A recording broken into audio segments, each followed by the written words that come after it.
Assalamu alaykum. Microsoft Visual Studio'ni tordan tushirish uchun oldi bilan tor ko'rgishni yechib, izlash ramkasiga Visual Studio ni yozib izlaymiz.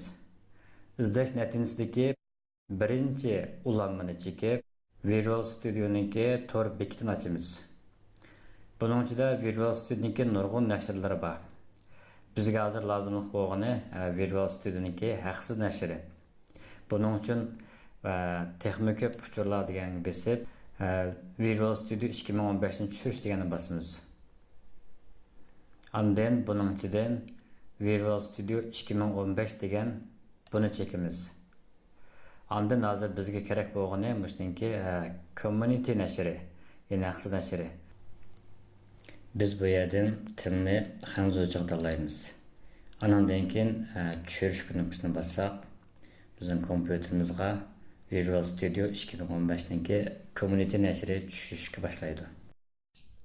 Visual Studio'ni tordan tushirib bo'lgandan keyin uni qashlash uchun oldi bilan bu kompyuterni qo'sh chekib ochamiz.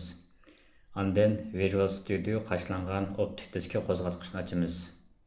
Ondan buning ichidagi VS Community degan hujjatni bir chekib, uni boshqaruvchi salohiyat altida ijro qilamiz.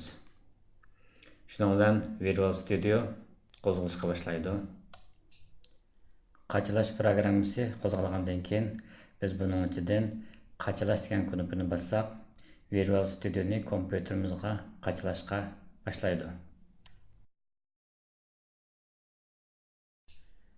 Qachalash tamomlangandan keyin qo'zg'atishni besib, qo'zg'atib ko'rib baqsaq bo'ladi.